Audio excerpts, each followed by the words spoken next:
Привет, my friends. Oh, wrong hand. Привет. Today is another video, and the reason is once again your request. This time, Jibus the Great asked me to review every Russian warlord in the new order. We will try to do that, but it will be a few parts video because there are a lot of warlords, 35 if be precise. So let's dive in. Oh, and another thing. If we hit 40 subscribers, I will be releasing the video, next video, immediately. Yeah. Woohoo!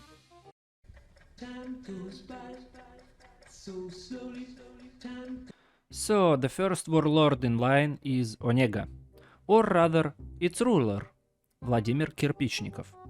He has a fairly standard biography for an army man in the USSR.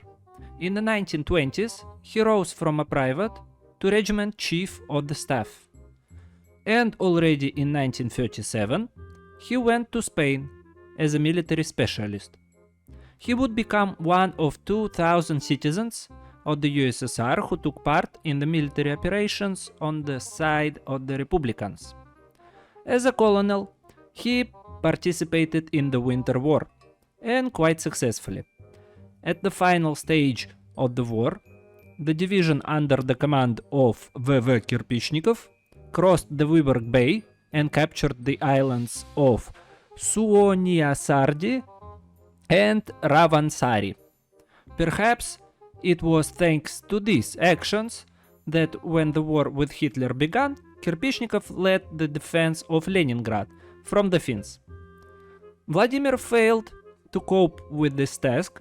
At the end of August 1941, his division was surrounded and he himself was captured.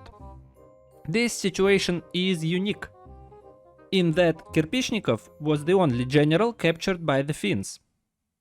They tried to use him for propaganda purposes, but Kerpisnikov himself did not agree to collusion. What is noteworthy is that at the end of the war, the Finns themselves offered Vladimir tickets to Sweden or the USA, since they understood that he would be shot in the USSR. But Kerpisnikov was not a timid person. He returned to the USSR and he was shot there in 1950. In our tier list, we will put Onega in B tier. It is impossible to unite Russia.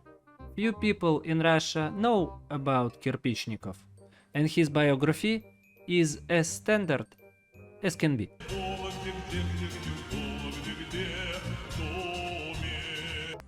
Next in line is Mr. Vasili Ivanov, the ruler of neutral Vologda.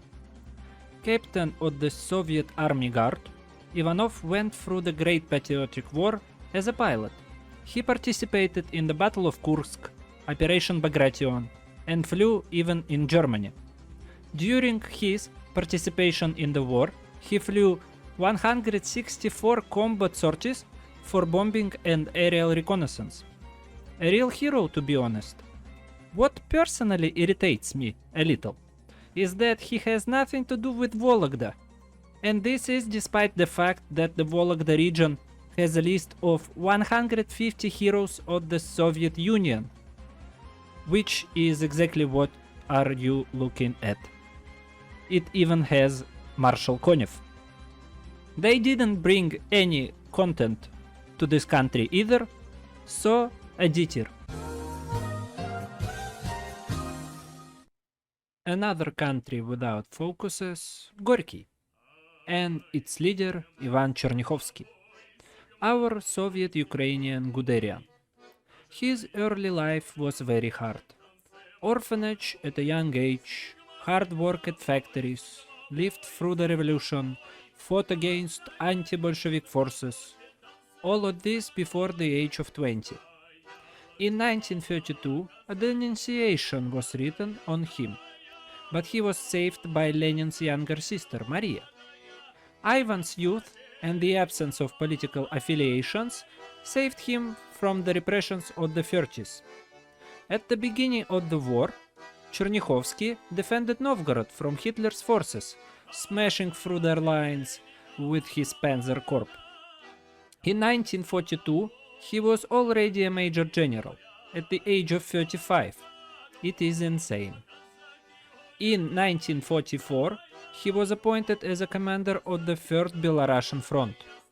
Imagine how talented one should be to stand in line with Rokossovsky and Zhukov. Stalin was about to give him a marshal. Unfortunately, he was not destined to live through the war. In February 1945, in East Prussia, Chernikovski was wounded by a shell fragment. According to eyewitnesses, fragment came from the rear, from friendly territory. It's a little suspicious because the details of this case are classified to this day. There are still many theories. Stalin killed him, Poles from Craiova army killed him, maybe even his own troops. I think that this was an accident. Random shell exploded and killed only him in the car. Here's the quote from Rokossovsky, and let's sum it up. An outstanding persona, but no focuses. But a lot of tanks in a starting army. Sitir. And guys, I must remind you, don't forget to leave a like. Thank you, it means much to me. Welcome to the club, buddy. The most hated person in Russia. A figure on the scale of Kisling, Wang Jingwei, or Philippe Pétain. Although, if you look closely, you can understand the motivation of any person. So let's try to understand Andrei Vlasov from Samara. We must talk about this character very carefully, because in my country there is a law on the punishment of those who rehabilitate Nazism. Like all the laws recently adopted in the Russian Federation, this one has a very vague wording. So let's talk in general terms. I would call Vlasov a golden boy of the Soviet army. He was allowed to do things that many could not even think of. A trip to China, to Chiang Kai-shek as a military advisor, 2 face-to-face meetings with Stalin. His career was faster than lightning. He met the beginning of the war near Kiev, where he was quickly surrounded. Not his fault though, but he was able to get out of it. Then there was a Battle of Moscow, in which he also showed himself brilliantly. Here's a quote from Zhukov on this matter. Vlasov even got into newspapers and movies, and Stalin already gave the order to write a book called Stalin's Commander. Vlasov, in his desire to go to success, is like Icarus, who also flew very close to the sun. Wax began to flow near Volkhov, where Andrei was sent to lift the siege of the Leningrad. For the second time, not because of his mistakes, he gets surrounded, and he refuses to get out of it, although Stalin himself sent a plane. Something broke in him. Perhaps having assessed the military situation, he decided that the Third Reich would win. So it was logical to build a career there. The Germans promised to make him the head of the ROA, Russian Liberation Army, to give him an entire army under his command. In general, Vlasov was deceived. The army turned out to be only on paper. All combat activity consisted only of fighting the local population and partisans. And he experienced what you and I gamers call tilt. At the end of the war, of course, he was caught by USSR and shot. But the stigma in Russian society remained. After all, Soviet historiography hushed up his name or deliberately denigrated it. This is the kind of character that the Soviet Union was not at all ready for. As for our tier list, a well-deserved A tier. A bunch of paths with different methods of achieving goals, the opportunity to unite Russia, and Vlasov also dies halfway through, which is an absolute plus. What's a war hero got to do? Get some lubrication around here.